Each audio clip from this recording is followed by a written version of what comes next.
सुनील, हमें एक चीज बात समझना पड़ेगी बहुत जोर से, जी सर। जो मैं बार बार दोहरा रहा हूं जी सर। कि पिछले 75 सालों में हमको शुद्ध रूप से मूर्ख बनाया गया जी। है।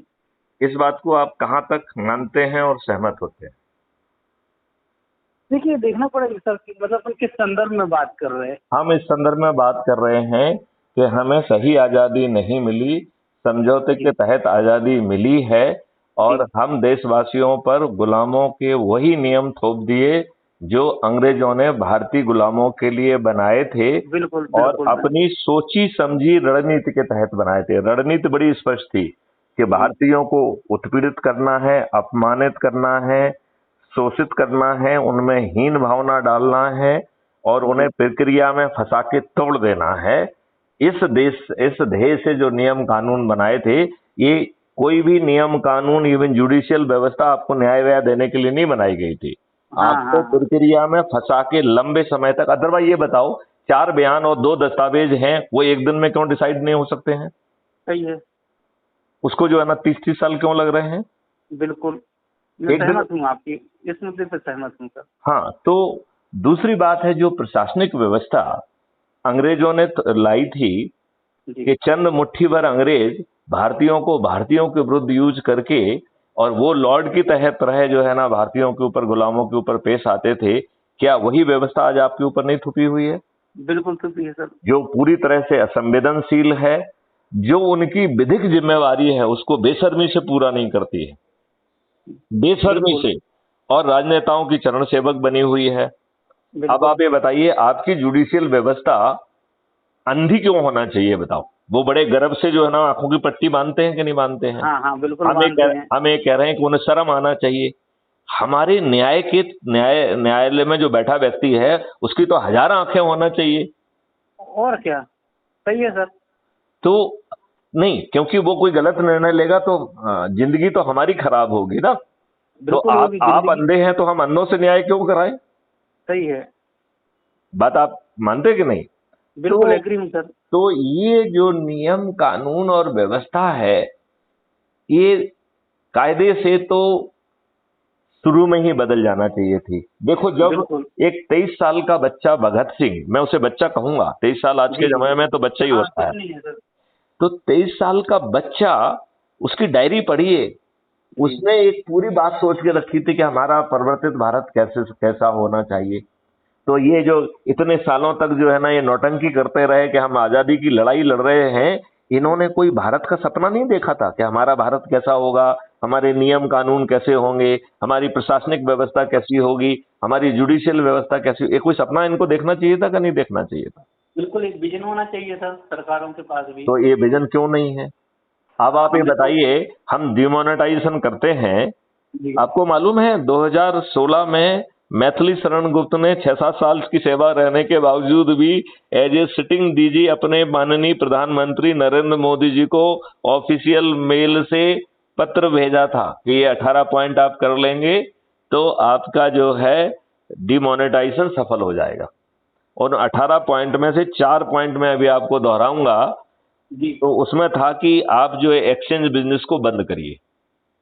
दूसरा उसका पॉइंट था कि जो जनधन योजना में आपने 95% अकाउंट खुलवा दिए हैं, जो रह गए हैं तो घर घर अधिकारी को भेज के उनके भी अकाउंट खोल दीजिए। राइट? जिसको जितना पैसा जमा करना है वो सीधा अपने खाते में जमा करे, कोई एक्सचेंज बिजनेस नहीं होगा। राइट? सही है। और यदि वो पहली बार में जमा नहीं कर पा रहा है तो कोई दिक्कत बात नहीं है, वो दूसरी बार भी जमा करे, लेकिन उसे एक एप्लीकेशन में ये भी स्पष्ट करना पड़ेगा कि वो पहली बार क्यों जमा नहीं कर पाया था। जी जी जी। तो आप बताओ, ना लाइन लगती ना कोई प्रॉब्लम होती। फिर उसमें तीसरा पॉइंट था कि सभी के क्रेडिट कार्ड और डेबिट कार्ड जो है ना मास में प्रिंट करके हर व्यक्ति के घर में जमा, हर खाता धारक के पास में वो दोनों पहुंचा दीजिए। हाँ सही है। और उसका चौथा पॉइंट था कि आप जो है ना पीओएस मशीन जो है जगह जगह पे जो है, जहां जहां ज्यादा ट्रांजेक्शन हो रहे हैं वहां पे पहले पहुंचा दीजिए। और एटीएम जो है मोबाइल एटीएम कर दीजिए, किसी को बैंक जाने की जरूरत नहीं पड़ेगी, लोगों को अपने काम के छोटे छोटे पैसे भी मिल जाएंगे, अदरवाइज पैसों की जरूरत भी नहीं होगी। सही है। अब आप बताइए, आज जो जितना पैसा सर्कुलेशन में था उससे ज्यादा पैसा आ गया है, इसका मतलब है आपके बैंक ने नकली नोट भी स्वीकार किए, काउंटरफेटेड नोट भी स्वीकार किए हैं, नहीं तो सर्कुलेशन से ज्यादा पैसा कैसे आ गया? बैंक ने स्वीकार भी की और ये भी कई जगह देखा गया, क्योंकि हमने भी खबरें की कि बैंक ने रात रात भर बंद करके कहाँ से पैसे इकट्ठे करके नकली नोट बैंक अधिकारियों ने खपा दिए हों, तो कौन तो इसके लिए? हाँ, नहीं, नॉट ओनली दैट, लोगों के पास जो है ना, जब हम 4,000 की लाइन लगाए हुए थे, लोगों के वैन में 4 करोड़ और 40 करोड़ तक जब्त हुए हैं, तो फिर ये पैसा कैसे पहुंचा? सही है। तो ये आपने पहुंचने की स्थिति निर्मित की। बिल्कुल। यदि आप खाते बैंक में जमा करते हो, बैंक से आदमी अपने हिसाब से निकालता, तो कोई प्रॉब्लम ही नहीं थी। अच्छा, अब चलो मान लिया अपन ने, पहली बार हुआ था, जो कुछ भी हुआ था, अच्छा हुआ बुरा हुआ जो भी हुआ, आपको 2016 में पत्र लिख दिया, जिसका उन्होंने जवाब भी दिया मुझे। अच्छा। उसका जवाब आया कि your grievance has been send to the concern officer. तो हमने उसका जवाब दिया कि भाई साहब, मेरा कोई ग्रेवेंस रेवेंस नहीं है, ये तो मेरे सुझाव हैं, इससे आपका कल्याण हो जाएगा, देश का कल्याण हो जाएगा, इसमें मेरा क्या ग्रेवेंस है, मेरे पास कौन सा धन रखा हुआ है, ठीक है ना? हाँ, मुझे कोई कौन से नोट खपाना है, ठीक है ना? तो अब ये बताइए, 2000 के नोट जो अभी का जो आदेश निकाला है, ये क्या शुद्ध बदमाशी नहीं है क्या? है। शुद्ध बदमाशी। अब तो इन्होंने सभी चीजें, पहले तो आपको पे इन स्लिप भरना पड़ रही थी, अब तो इस बार पे इन स्लिप भी नहीं भरना है, आप जाओ काउंटर में दो, काउंटर से पैसे ले आओ, ये कर दिया है। तो इसका मतलब क्या है कि काउंटर के जो ये 2000 के नोट हैं, इनके अपने लोगों के पास हैं, वो उनको कोई सुविधा देना नहीं चाहते हैं। सबसे ज्यादा गुजरात में भी सर, आपको भी पता है सर। नहीं, मैं तो सिंपल सी बात ही कह रहा हूं कि चाहे इनके लोग जहां पे भी हैं, जिनके पास पैसे हैं, उन्हीं के पास है, उनको कोई असुविधा नहीं होना चाहिए, उन्हीं को जो है ना सब काला वाला धन, और वो धन जो है काला भी है, और वो धन जो है घूस और भ्रष्टाचार का भी है। बिल्कुल है, बिल्कुल है। तो फिर जब आपको एक मौका मिल रहा था, आपने एक डी नोटिफिकेशन कर दिया था, और जब 95% से ज्यादा अकाउंट आपके ऑलरेडी खुले हुए हैं, अब तो मेरे ख्याल से 99% हो गए होंगे, तो फिर जो है 1-8% आपको खुलवाना हो तो खुलवा लेते, और वैसे भी वो अभी तो सितंबर तक चल रहा है, तो सामने वाला व्यक्ति अब किसी को भी दे सकता है, उसे बैंक जाने की भी जरूरत नहीं है, क्योंकि it is a legal tender even today, right? ये अभी कोई खत्म नहीं हुआ है, राइट? बिल्कुल सर। तो आप मुझे ये बताइए कि आज के दिन जो ये फर्जी बात कही गई है, ये शुद्ध जो है एक राजनीतिक दुष्टता नहीं है क्या? है सर। मोटी खाल का परिचय नहीं है क्या? बिल्कुल। जो जंतर मंतर में अभी बिट्टियों के साथ हो रहा है, ये शुद्ध मोटी खाल का वो है कि नहीं है? बिल्कुल है सर। और कुछ जो राजनीतिक वीडियो देखने को आ रहे हैं, वो शुद्ध निर्लज्जता का परिचायक नहीं है क्या? जो कोई खप को चैलेंज कर रहा है, कोई किसको, अरे यार बिटियों नहीं दिख रही है तुमको यार? ये 40 अपराधी का अपराधी जो है ना, ये क्यों जो है ना उनका मुखिया था, और ये क्यों वैसा किया गया, और इसको क्यों नहीं हटाया गया? और ये पहली बार थोड़ी किया, ये तो आपने दूसरी बार किया है, बल्कि और कई बार भी किया होगा जो मुझे नहीं मालूम होगा। अभी आप बताइए, जो है जब किसानों का आंदोलन हो रहा था, किसानों का भला हो कि उन्होंने वो तीनों कानून जो है रद्द करवा लिए, नहीं तो ये पीछे के रास्ते से हम गुलाम बन गए होते। और उसमें भी जो है एक स्टेट होम मिनिस्टर, जो केंद्र का स्टेट होम मिनिस्टर है, उसके लड़के ने किसानों पे चढ़ा दिया, मर गए लोग। हाँ, बिल्कुल। उसको भी गिरफ्तार करने में बहुत देर लगाई। एक हाथरस का केस हुआ, उसमें भी गिरफ्तारी करने में बहुत देर, मतलब किए ही नहीं, पत्रकारों को नहीं घुसने दिया गया। तो ये बात समझ में नहीं आती है कि हम क्या सिद्ध करना चाहते हैं, हम कहना क्या चाहते हैं पब्लिक से? क्या हम मोटी खाल के हैं, हम निर्लज्ज हैं, क्या कहना चाहते हैं? सही है।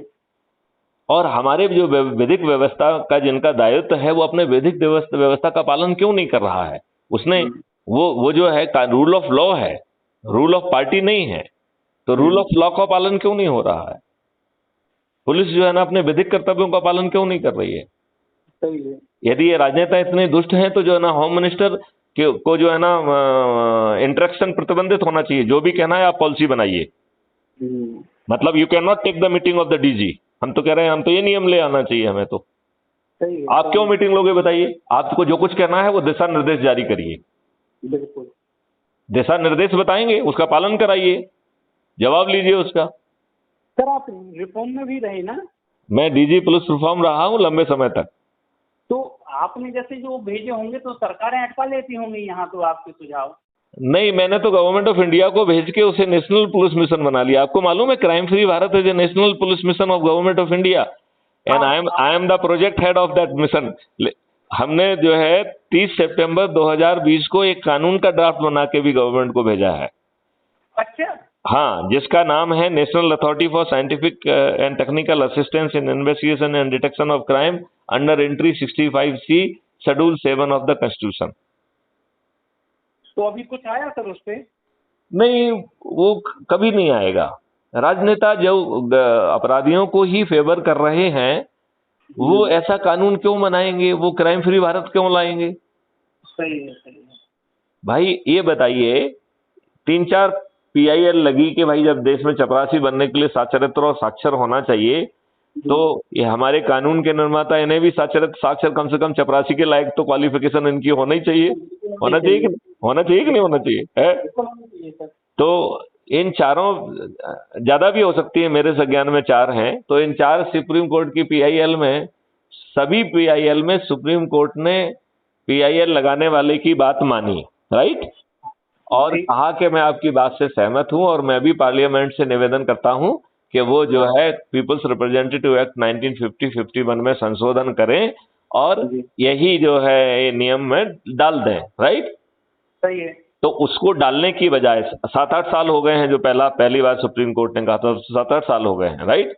तो आपने तो डाला नहीं और जमीन पे उल्टा कर रहे हैं। अभी जो उत्तर प्रदेश का विधानसभा का चुनाव हुआ है 2022 में, आपको मालूम है 403 सदस्यों में 205 आपराधिक रिकॉर्ड के व्यक्ति हैं। हाँ, मैंने देखा था सर। 205, that makes it 51%। इसका मतलब है मेजॉरिटी ऑफ द जो है MLAs now, majority of the law maker is themselves are the criminals. बिल्कुल। तो आप तो क्रिमिनल्स को ही टिकट दे रहे हो। आपको मालूम है पार्लियामेंट की स्थिति इज नो बेटर। पार्लियामेंट जो 2019 से 2024 का चल रहा है, इसके 42% member of parliament as per their own admission to the election commission, they are having the criminal record, और 29% of them they are having very heinous offences to their character. तो सुनील जी, ये अब एक ही तरीका है कि क्राइम फ्री भारत मिशन से जुड़ के, क्राइम फ्री भारत मिशन कह रहा है कि 21 लक्षों सहित देश बदल देंगे, और आज की व्यवस्था को यदि हम राक्षसी व्यवस्था कहें तो इस राक्षस का जान जो है वो एक तोते में है, और उस तोते का नाम है राजनेता। ठीक है। जब हम उस राजनेता को पराजित नहीं करेंगे, तब तक जो है ये व्यवस्था नहीं बदलेगी, सड़ी गली। सही है। क्योंकि अब राजनेता और राजनीति दोनों में बदबू आने लगी है। बिल्कुल। दोनों में सड़ान आने लगी है। राजनेता कहना अब एक गाली मानी जाना चाहिए। हाँ, हकीकत है। पहले नेताजी कहते थे, किसी को उसको गर्व होता था कि सुभाष जी को बोल रहे, हाँ, बोलते। अब नेताजी किसी को कह दो तो लगता है कि गाली दे रहे हैं भाई। हाँ, तो मैं वही कह रहा हूं कि ये गाली है, इसलिए क्राइम फ्री भारत कह रहा है हम तो चंद्रगुप्त पैदा कर देंगे उभरते हुए, और वो हम उनको राजनेता नहीं कहेंगे, राष्ट्रनेता कहेंगे, और वो जो करेंगे वो राष्ट्रनीति होगी, राष्ट्र सर्वोपरि होगा। और ये उभरते हुए चंद्रगुप्त जो है, उभरते हुए चंद्रगुप्त, ये बड़े से बड़े लोगों को जो है जो 3-3, 4-4, 5-5 बार के विधायक हैं, वो मतदान के पहले अपनी हार स्वीकार कर लेंगे। केवल ये जो ऐप है जिसे मैं आपको भेजूंगा और आप तत्काल जुड़िए। मैं इंस्टॉल कर लेता हूँ, आप दे दीजिए। मैं आपको जो है SMS से भेजूंगा, आप उससे जुड़ जाइए, और जिन को आप जोड़ सकते हो अगले आयोजन के पहले जोड़ दीजिए। हमारे साथ जो है ना वीडियो कॉन्फ्रेंसिंग कराइए उनकी, और ये आंदोलन सिर्फ उसमें एक ही काम करना है कि 10 लोगों को जोड़ने की चैन ना टूटे। चंद दिनों में हम जो है ना इन सभी राजनेताओं को चुनाव के पहले हरा देंगे, और हर जाति और हर धर्म के ऊपर उठ के एक नया भारत होगा, जहां हर कोई जो है ना निरोगी होगा, दीर्घायु होगा, समृद्ध होगा, उसे किसी फ्रीबी की जरूरत नहीं होगी, वो डिजाइनर हाउस में रह पाएगा, अच्छा खाना खाएगा, अच्छी शिक्षा पा पाएगा, और निरोगी और दीर्घायु होकर अच्छा जीवन व्यतीत होगा। उसे जाति और धर्म के जो फालतू के जो है ना इन लोगों ने दुष्टों ने आवंडर कर दिया है और ऐसा माहौल खराब कर रहे हैं कि अभी उदयपुर में जो ना आपने देखा, अब मालूम नहीं किसने कराया है, वो जिसने भी कराया हो, अल्लाह हिंदुस्तान में रहना हो अल्लाह अकबर कहना होगा। अब मुझे तो कई बार लगता है कि भाजपा ही तो नहीं करा रही है ये सब, प्रायोजित टाइप का लगने लगता है, प्रायोजित मामला लगने लगता है। हाँ, ऐसा लगता है कहीं प्रायोजित मामला तो नहीं है। हम ये नहीं कह रहे हैं, हमें क्या मालूम है कि नहीं है, लेकिन कहीं प्रायोजित तो नहीं है। हाँ, ये डाउट तो होता ही है ना कि भाई उनके ही कार्यक्रमों में क्यों ऐसा होता है। अब आप ये बताइए, अभी मैं आज ही एक वीडियो जो है क्राइम फ्री भारत पे शेयर किया हूँ, उसमें जो है ना कुछ मुस्लिम जो है ना एक हिंदू लड़के को घेर के जो है उसको ले जाते हैं, उसके हाथ पैर बांधते हैं, उसके तलवार से उसका जो है ना गर्दन काट देते हैं। ये क्या क्या नृशंसता हो रही है, क्या हो रहा है ये इस जघन्य अपराध में जो है ना। हम ये कह रहे हैं कि क्राइम फ्री भारत का मॉडल है, जो मैं बार बार माननीय नरेंद्र मोदी जी से आग्रह कर रहा हूं कि आर्टिकल 25 राइट टू रिलीजन को प्रोटेक्ट करने के लिए कानून बनाइए 4 सेक्शन का। और यदि माननीय नरेंद्र मोदी जी नहीं बनाएंगे तो 2024 में मैथिली शरणगुप्त क्राइम फ्री भारत के चंद्रगुप्तों के माध्यम से ये कानून लाने ही वाले हैं। 4 सेक्शन का कानून होगा। जानते हो सेक्शन, उसका नाम क्या होगा कानून का?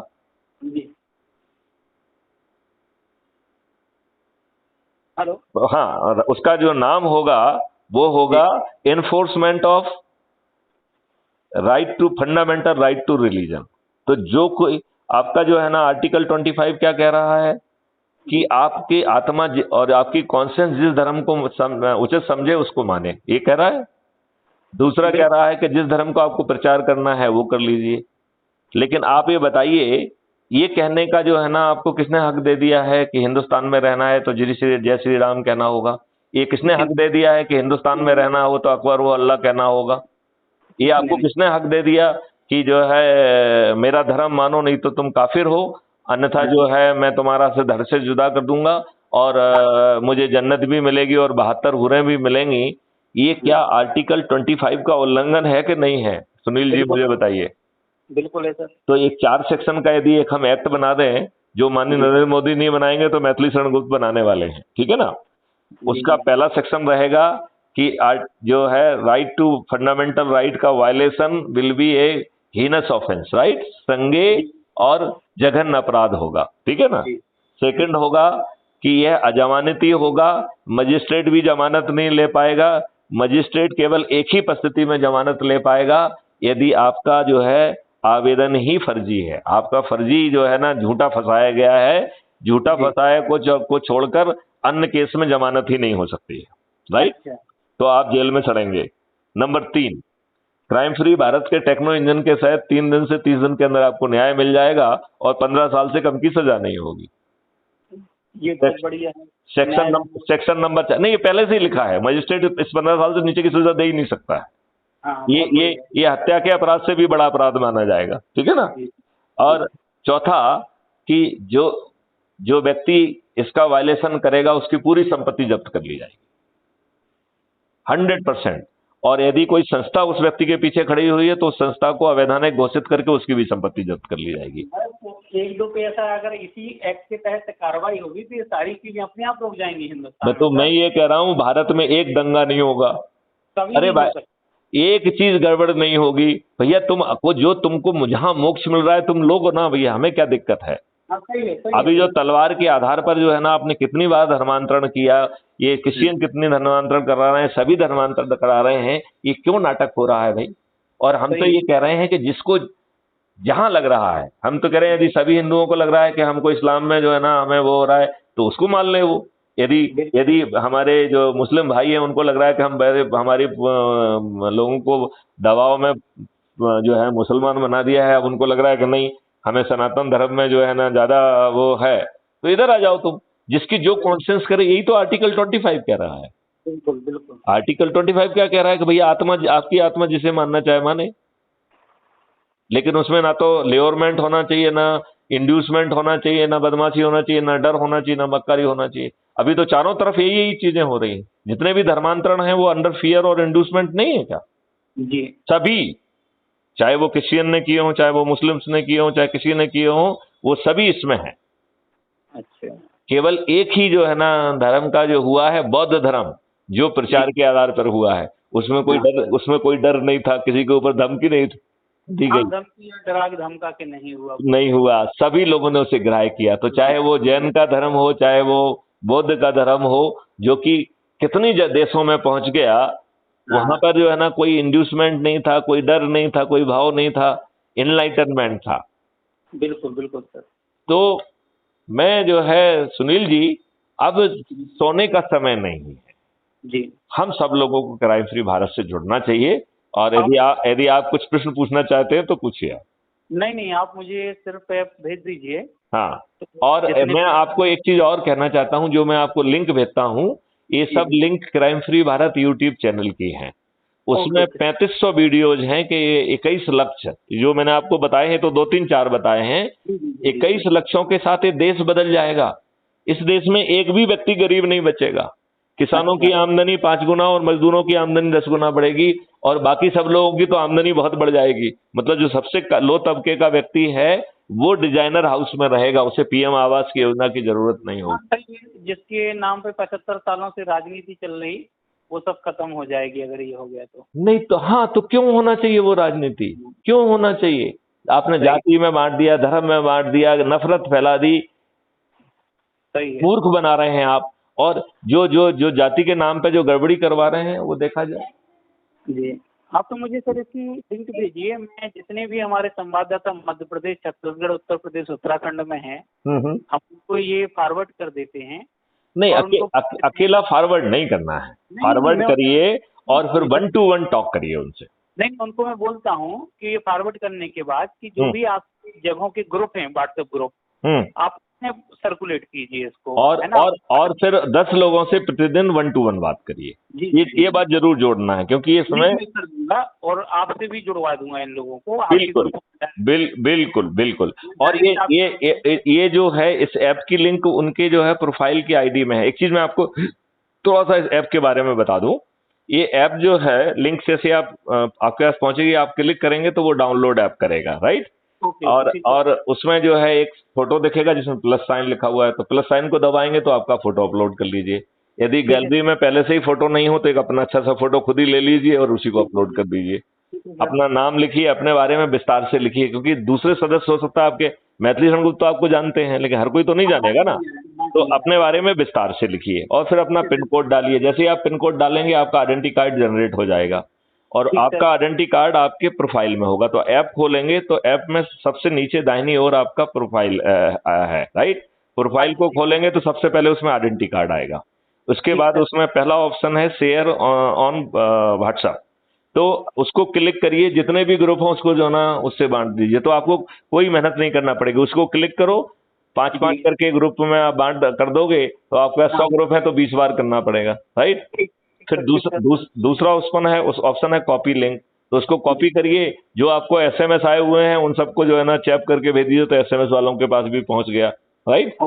अब तीसरा है शेयर ऑन मीडिया, तो आप जो है ना फेसबुक, इंस्टाग्राम, टेलीग्राम जिस किससे भी जुड़े हुए हैं तो उनसे शेयर कर लीजिए आप, ठीक है ना? अब चौथा उसका लिंक है डाउनलोड लिंक। तो यदि हम लिंक को डाउनलोड करते हैं तो जो है जी, आपका जो आइडेंटिटी कार्ड है वो आपको फोटो गैलरी में चला गया। आप उसे प्रिंट करके लैमिनेट करके अपनी जेब में भी रख सकते हो, ठीक है ना? क्राइम फ्री भारत ने अपना फ्लैग, कैप और टी शर्ट वगैरह भी जारी कर दी हैं। तो अब जो लोग जुड़ते जा रहे हैं वो अपने फ्लैग व्लैग लगाना भी चालू करें। धीरे धीरे उनकी अवेलेबिलिटी आ जाएगी। अभी अवेलेबिलिटी बाजार में नहीं हुई है, लेकिन मेरे ख्याल से 10-15 दिन में वो बाजारों में भी पहुंच जाएगा। जी, तो वो जो है ना वैसा कर सकते हैं। लेकिन ये जो है शेयरिंग जो है इस क्राइम फ्री भारत मिशन के कॉन्सेप्ट से का नहीं है। ये क्या कह रहा है कि आपको हर दिन जो है 10 लोगों को जो है आप बातचीत करिए, उनको एनर्जाइज करिए, उनको शपथकृत करिए और शपथकृत करके उनको जोड़िए। ठीक। तो ये उसकी 1 to 1 है, क्योंकि ये शपथ देखिए, यदि आपने भेजा वो जुड़ गया, अब उसे तो नहीं मालूम है कि 10 को लोग और जोड़ना है, राइट? तो ये ऊर्जा ट्रांसफर होना चाहिए। ठीक है। और यदि आप ये कर लेते हैं तो चंद दिनों में आप 100 करोड़ के ऊपर होंगे। ये 3-3, 4-4, 5-5 बार के विधायक, सांसद, मंत्री और मुख्यमंत्री ये ताश के पत्ते के तहत ढह जाएंगे और इनमें से अधिकांश लोग मतदान के पहले अपनी हार स्वीकार कर लेंगे। आप मेरे वीडियोस देखिए जिसमें आप सहमत होंगे, हमने एक्सप्लेन किया है कि कैसे वो मतदान के पहले अपनी हार स्वीकार करेंगे। अच्छा, मैं देखता हूँ सर। हाँ, मतलब it will be just wonderful. तो सुनील जी, बहुत अच्छी बात हुई है, बस मैं आपको जस्ट लिंक भेज रहा हूँ। आप लिंक भेज दीजिए और मैं एक दिन टाइम लेके आता हूँ सर घर आपके पास। बिल्कुल, मुझे लगता है कि इतने बड़े अभियान में अब दूरी नहीं होना चाहिए। अब तो सब लोगों को जुड़ के ये दुष्ट व राक्षसी व्यवस्था को हमें अंत करना चाहिए। ना कांग्रेस अच्छी है, कांग्रेस महादुष्ट है, तो भाजपा दुष्ट है, सभी दुष्ट हैं, एक भी अच्छा व्यक्ति नहीं है, एक भी सज्जन नहीं है। जो आप कह रहे हैं वो बहुत अच्छी चीज बोल रहे हैं कि न्याय में देरी नहीं होनी चाहिए, वो सबसे अच्छी चीज है। सालों लग जाते हैं न्याय व्यवस्था में, वो अगर आपने कर दिया वाकई में कमाल हो जाएगा सर। अच्छा, एक चीज तो आप और बताइए ना, नियम कानून तो घटिया है ना। अब यदि मान लो उसको पकड़ के बेचारे को लेके जो है ना 25-50 लोग जो है ना हाथ बांध के उसको गर्दन काट रहे हैं, तो इससे बड़ा घृणित ऑफेंस हो सकता है? इसमें सीधे फांसी होना चाहिए। बिल्कुल होनी चाहिए फांसी। और जो लोग उसमें जो इकट्ठे हुए हैं, इन सबकी संपत्ति जब्त हो जाना चाहिए। बिल्कुल होनी चाहिए और उनको भी आजीवन होना चाहिए। आजीवन तो होना ही चाहिए। जिसने तलवार से काटा उसको वो होना चाहिए, और जो जिन्होंने पकड़ के उसको किया है, जिनकी फिजिकल सहभागिता हो गई है, उनको जो है ना फांसी, और जिनकी फिजिकल सहभागिता नहीं है उनको आजीवन कारावास। बिल्कुल होना चाहिए सर। तो हम घटिया कानून बना के वही घटिया कानून चला रहे हैं। अब बहुत हो गया है। और ये जो ड्रामा नौटंकी कर रहे हैं, ना इनकी सोच है, ना चिंतन है, ना अनपढ़ हैं, गवार हैं, बाहुबली हैं, दलबदलू हैं, अपराधी हैं, अपना चरित्र नहीं है। अधिकांश लोग जो है ना, आप देखिए इनके खिलाफ जो है ना रेप के मुकदमे कायम हैं। सही कह रहे सर आप। तो हम छोटी छोटी बच्चियां जो है ना, जो कि मेडल लाई हैं, देश का सम्मान बढ़ाया है, वो जो है ना वो कर रही हैं। चलिए, ओके, तो बस अब फिर सुनील जी बात करते हैं, है ना? राइट, थैंक यू, नमस्कार।